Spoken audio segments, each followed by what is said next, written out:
Hello and welcome to Norwood News. Today is Friday, September 4th, and I'm your host, Krista McDonald. Last week, before the League of Women Voters Candidates Forum, a fraudulent email was sent out which attempted to influence the outcome of the forum. Brian Boudreau investigated the story. Last Monday, there was a fake email that was sent out to try to influence the outcome of the League of Women Voters Candidates Forum. NCM has reached out to the League of Women Voters and they responded with this statement. Before our Candidates Forum on Monday, August 24th, 2020, an unknown person created a fake League of Women Voters of Norwood email and attempted to use this fake email to influence the outcome of the forum. The spoofed email was only different from our email by 2 letters, and the language it used and the user signature were copied from emails that have been sent by us to other people. The spoofed email was lwvnorwood@gmail.com. Our official email is lwvnorwoodma@gmail.com. After consulting with the League of Women Voters of Massachusetts, we alerted our membership to the event and the fake email. We also reported this to the Massachusetts Attorney General's office and the Norwood Police Department, as this is an attempt to hijack our professional and community reputation to fraudulently influence people, similar to identity theft. Additionally, we want to prevent this person from attempting to use this fake email to solicit funds. We also reported this fake email to Google. The Norwood Police Department has been investigating this on our behalf since we reported it to them. We thank them for their diligence, and the League looks forward to learning the conclusion of their investigation. We continue to work diligently to provide you with the information you need to make informed and active choices during elections, and we will not tolerate any attempts to interfere with our public mission of empowering voters and defending democracy.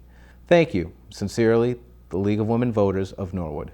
When asked for a statement on the ongoing investigation, the Office of the Campaign Manager of the Committee to Elect John H. Rogers told NCM that they will make no further comment other than the one released on Facebook Saturday, August 29th.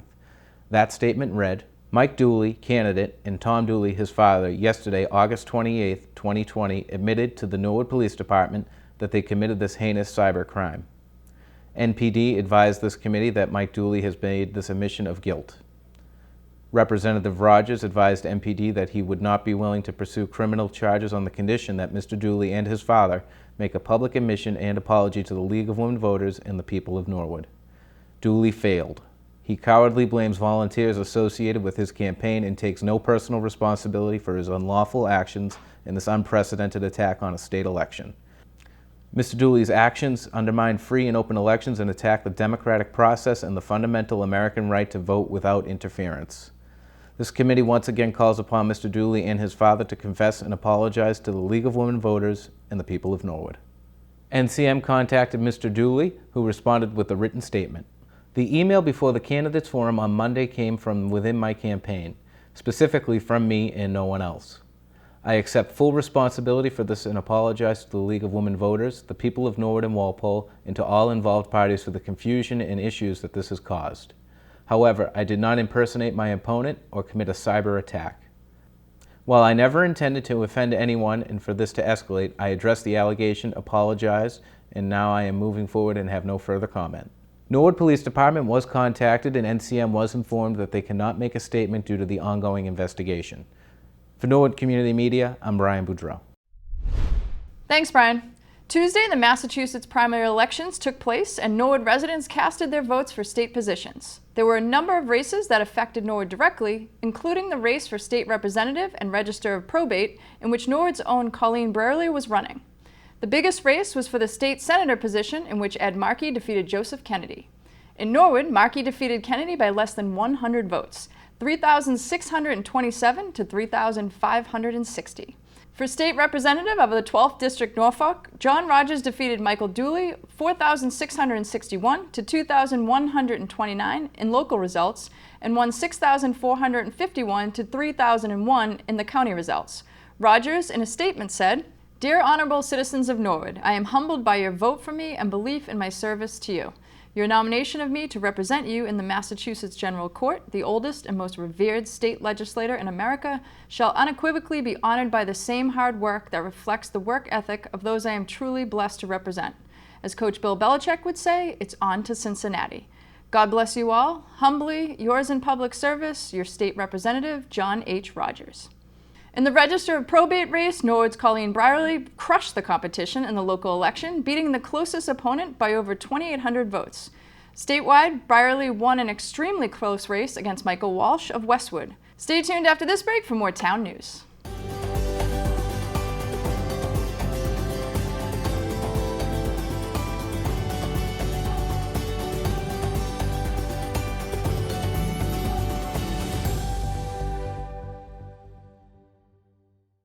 Hi, I'm Chief Bill Brooks of the Norwood Police Department. The men and women of the Norwood PD are committed to protecting you and to providing you with top quality service. We're busy. Norwood is a nice town, but in any given 24-hour cycle, we handle anywhere from 65 to 90 radio calls and officer-initiated events. We patrol the town's 10 square miles, including over 100 miles of roadways. Our traffic enforcement focuses on places where crashes have occurred, neighborhoods where residents have reported chronic violations, and offenses that impact crashes like speed, texting, running stop signs and red lights, and failing to yield to pedestrians. When we're not tied up on calls, we work hard to build relationships with members of the community. So you'll see our officers out walking footbeats, checking in with merchants, and stopping at sporting events to chat with kids. We believe that every resident should know, or at least feel like they know, a member of our department. So if you see us, stop and say hello. We'd love to chat with you. On behalf of the men and women of the Norwood Police Department, it's our pleasure to serve you. Welcome back. The construction to repair the broken culvert on Dean Street is on schedule. The 12-week project is currently in week 6, and this week the crews are installing the new culvert. For more on this, we go to Mark Ryan. This project started on July 27th as a result of a failed bridge on Dean Street near the Norwood Light Department. Through a benefit of a grant from Mass DOT of $500,000 in monies allocated by town meeting, we put this project out to bid. Kodiak Construction is doing the work. We are in week 6 right now. On Monday, on August 31st, we received the actual culvert pieces. Prior 5 weeks was involved removing the old culvert and supporting the existing utilities. So today, we're actually putting in pieces. They started yesterday, September 2nd. So right now we're setting the pieces. It actually comes in multiple pieces. It's a arch culvert made of corrugated metal, and then it's also galvanized and then painted with a bitumen to protect it from corroding. So we're probably 75% complete as far as the install of the culvert. This project is estimated to be completed by the end of October. We're very comfortable looking at a mid-October roadway opening date, so that's good. The contractor has worked very well on this. Things have moved very nicely, knock on wood, and the weather's been accommodating. So we're getting there. Thank you for your patience. Thank you for abiding by the detour. Thank you for the neighborhood for having to put up with the construction and the inconvenience. And we look forward to opening up Dean Street in mid-October. Thanks, Mark. With fall fast approaching, Recreation Superintendent Travis Farley has an important update on some changes in hours and programming coming to the Civic. Hi Norwood, Travis Farley here with the Recreation Department here at the Civic Center. With the fall fast approaching, we want to keep everybody in the loop as far as what the hours and what we're doing here at the Civic Center are. Starting on Tuesday, September 8th, so the Tuesday after Labor Day, our hours of operation will be 7 a.m. to 7 p.m. by appointment only. We are going to be offering limited programming. We are going to be expanding our weight room time, so if you really want to work out and you have a membership, you can register for weight room times at 7, 8, 9, 10, and then we're adding the afternoon at 3, 4, and 5. So if you want to use a weight room, please contact the Civic Center at 781-762-0466.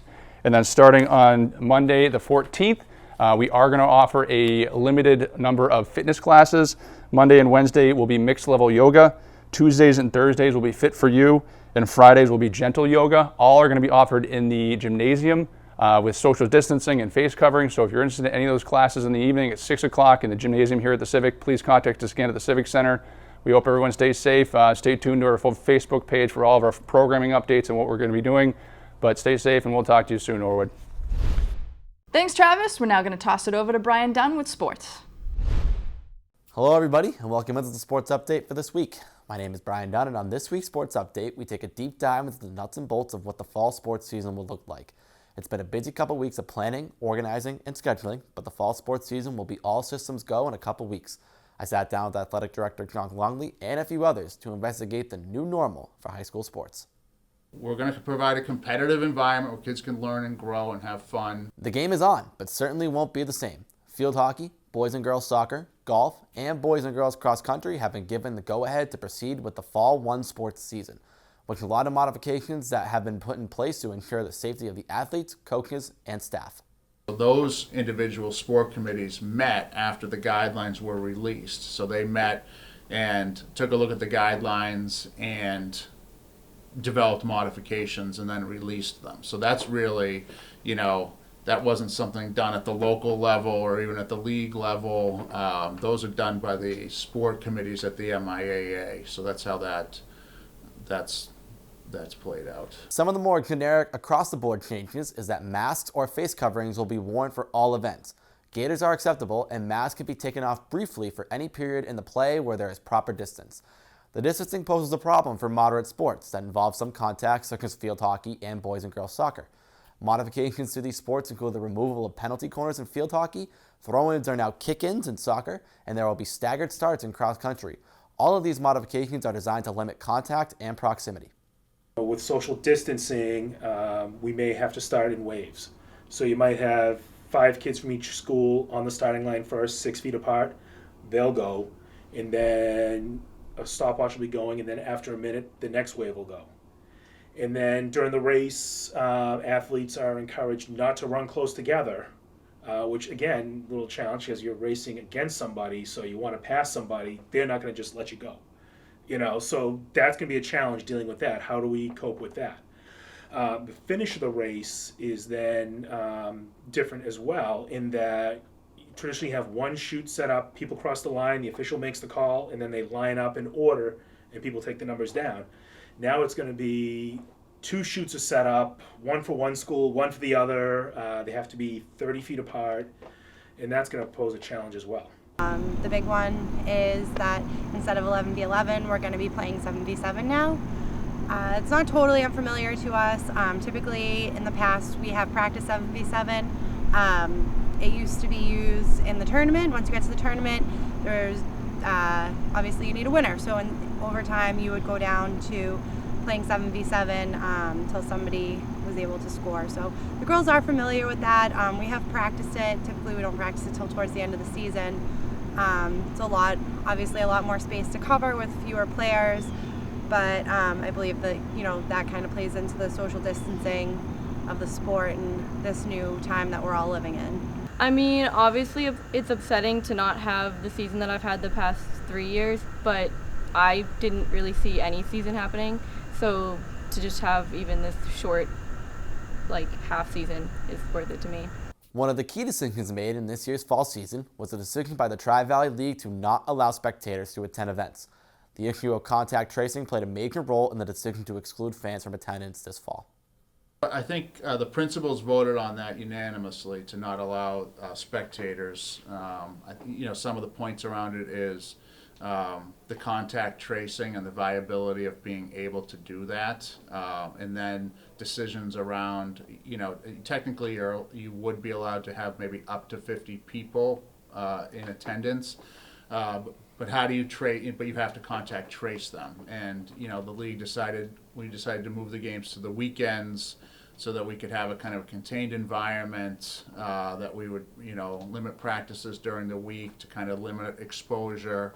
And then also, grouping the league into pods, again, to limit the exposure. So how do you determine who can come? How do you administer contact tracing? How do you, people access, stay, then leave after the next? So it was kind of thought of this would be a whole nother layer of, a big challenge administratively to try and pull that off. It's a new era in high school sports as everyone prepares to go into this season with a new game plan and mindset. But one thing that remains the same is the energy and the buzz that is still there for the start of the season. I mean, some people are obviously mad that we have to change, it won't be as physical, but some people are, like me, just happy to have any type of season. But we seem to be having a 100% return. It's not like a lot of people are like, I'm not playing. So hopefully it's good. Really, it's sport going back to its truest form. When I was doing a lot of research about youth sports in my younger days, one thing that they always talked about was when they polled kids and said, what's the most important thing to you about playing a sport? The number one answer year after year in all these national polls was I want to have fun. Honestly, every year. It wasn't I want to win. It wasn't I want to, get a scholarship. It wasn't, you know what I mean? It was I want to have fun. And we're going to provide a competitive environment where kids can learn and grow and have fun. And we will have records and things like that. These aren't going to be scrimmages. They're real games. They'll be a little bit modified, of course, and we'll work within those guidelines. And on another note, we know the news of no fans have taken a hit for a lot of families. However, NCM has been working with the athletic department to create an action plan for live sports coverage this season. Stay tuned to NCM for updates on what games we'll be covering this year and times. Also in sports news this week, due to COVID-19, the Norwood High School Athletic Hall of Fame has postponed this year's induction ceremony. President Brian McDonough issued this statement. Quote, with so much uncertainty about the near future, the committee feels it is best to postpone the ceremony until next year. We do not feel a virtual presentation will be a fair or proper way to recognize the 2020 class of inductees. The committee will not add any new members to this year's group of inductees, end quote. We'll stay in touch with Brian throughout the process and update you any further notices that may come. And that's all for sports this week. Thank you for tuning in. Kristen, back to you. Thanks, Brian. In school news Tuesday, the town, in collaboration with the health department and the schools, released procedures put in place for potential COVID cases in school. The procedures are as follows. If someone in the schools becomes symptomatic while at home, they will be advised to stay home. If someone becomes symptomatic while at school, the individual shall be isolated until they can safely leave the premises. Each school in the district will have a designated room for this purpose. All symptomatic individuals will be urged to seek medical advice and shall remain out of school until their test results are reported or the individual is diagnosed. If a COVID-19 case is not identified following a test, if symptomatic, the individual is asked to stay out of school until 24 hours fever or symptom-free. If a positive COVID-19 case is identified following a test, the Norwood public health nurse will work with the school nurse and principal to conduct contact tracing. The public health nurse or school nurse will communicate with each close contact and/or class or cohort to instruct them on a 14-day quarantine process. Once a case is identified, the area of exposure as determined by investigation will close for 48 hours. Cleaning protocols require the facility to close for 24 hours before cleaning. Cleaning can then start 24 hours after known exposure to the area or building. In-house cleaning is in accordance with CDC guidelines. In government, the highlight of Tuesday night selectmen meetings was the Norwood Light Electric presentation. Presented by James Collins, Superintendent of Norwood Light, and Town Manager Tony Mizuko, the PowerPoint gave a review of FY21 and explained aspects of the light department such as rate setting, purchase power, and credit rating. The school committee met for around an hour and a half Wednesday evening. They hosted two guests, the first being the introduction of the new Willett School and Little Mustangs Preschool Academy principal, Mr. Stephen Billard, and a presentation by NHS Athletics Director John Longley on the return to play planned for the fall sports season. Dave Thompson delivers another school reopening update. This presentation centered around the staggered start method for both remote and hybrid learning and the explanation behind it for school families. So what does this mean for families? Most of our students will remain in remote learning until the 28th. There is that phase-in approach. We'll need to get materials out to families, so please stay tuned. Your schools will be contacting you about picking up books, workbooks, Chromebooks, dropping off. We need to get some Chromebooks back from families. Please dust them off, plug them in, get them ready to drop off. And again, those are going to be scheduled. We're not going to have a log jam and have people in a position where they're not able to keep socially distanced. And again, I said before, staffing levels, our ability to hire and get onboard people may influence these dates moving forward. Along with Dr. Thompson, Maya Bodenhofer and Chairwoman Stewart gave a budget subcommittee presentation outlining expected budget asks for the upcoming year. The school committee's next meeting is Wednesday, September 9th. Also on Wednesday night, the Conservation Commission formally welcomed Holly Jones to the Commission as the new Economic Planner and Conservation Agent. Jones has a background in wet chemistry and comes to Norwood from Uxbridge, where she served as the Conservation Agent. The Council on Aging held their monthly meeting Thursday afternoon. Senior Senate Director Carrie McCarthy submitted her monthly report to the Council. New business was also discussed. The Council will meet again next month. For complete government coverage, tune into the NCM Government Channel or watch it on demand at norwoodcommunitymedia.org. Stay tuned after this break for more town news.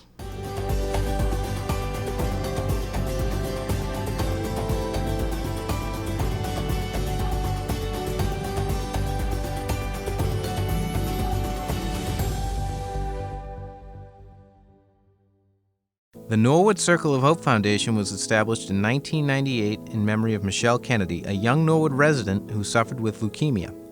During Michelle's battle, the entire Norwood community, many of whom did not know Michelle, joined together to support her in her time of need, and it is in that spirit the Norwood Circle of Hope Foundation continues. The mission of the foundation is to provide assistance to Norwood residents who are in need due to a catastrophic medical occurrence. The Circle of Hope Foundation aims to alleviate the stress of everyday expenses for Norwood families during their time of need. Over the years, their assistance has covered housing expenses, utilities, food, and various medical expenses. The Circle of Hope relies on referrals and direct requests to find those in need. If you know of a Norwood resident who needs assistance, or if you are a resident who needs some yourself, please call the Norwood Circle of Hope at 781-762-3549. Or write to the Norwood Circle of Hope Foundation, P.O. Box 421, Norwood, Massachusetts 02062. To learn more about the Circle of Hope or to get involved, visit norwoodcoh.org. Welcome back. Over the weekend, Lewis's had the following post on Facebook. Quote, due to a contact tracing incident from the Norwood Board of Health, we will be closed for 24 hours. We are doing a deep clean with the proper equipment and materials. We have done our best through this whole pandemic to keep our staff and amazing customers safe during these trying times. We plan to resolve this issue promptly to give you the food, drink atmosphere, and service you deserve. Please stick with us and thank you for understanding. Unless you have been contacted by us, you have nothing to worry about. Lewis's staff and management. End quote. NCM contacted Lewis's for a statement and did not receive a reply. Norwood's Board of Health Director, Sigal Reese, commented on the procedures a restaurant is to follow. Quote, the restaurant's safety standards require the facility to shut down for 24 hours and clean and disinfect in accordance with current CDC guidance in the event of a positive COVID-19 case of a worker, patron, or vendor in a restaurant. The facility must also notify the local health department. Recently, Norwood has had a few restaurants with positive employees. All incidents were reported and contact tracing was conducted. There were no customer exposures in any of the facilities. The health department thanks the establishments for their cooperation in helping to stop the spread of COVID-19, end quote. Back in March, one of the great summer traditions that was canceled due to the COVID pandemic was the farmers market. Since then, the state has been able to reopen a lot of the economy, including outdoor markets. Early this week, Norwood Senior Center was able to host a pop-up farmers market. For more on this, we go to Kerry McCarthy. Hi, I'm Kerry McCarthy. I'm the director of the Norwood Senior Center, and today we are having a pop-up farmers market. The Oakdale Farms from Rehoboth was a vendor at the Norwood Farmers Market for many years, and so we reached out to them and asked them if they would come do a pop-up farmers market here. The idea came about because we are given farmers market coupons from HESCO Elder Services for income-eligible seniors and disabled, and when there was no farmers market in Norwood this year, the seniors were refusing them because they had no means of getting to any other farmers market. So I thought, well, if we cannot bring them to a farmers market, we'll bring the farmers market to them. We immediately called the people that refused their coupons and told them that we would have them here in our parking lot. Our outreach coordinator is here sitting in the parking lot as well, giving out the seniors their farmers market coupons, which is $25 worth of fresh produce. And on top of that, if they have the SNAP benefit, they get a health incentive, and if they can get up to $40 back on their food stamps card if they purchase healthy vegetables and herbs. Well, that's all for Norwood News. To stay up to date with Norwood Community Media, watch us on Facebook, Twitter, and Instagram. As always, thank you so much for watching. Have a great weekend.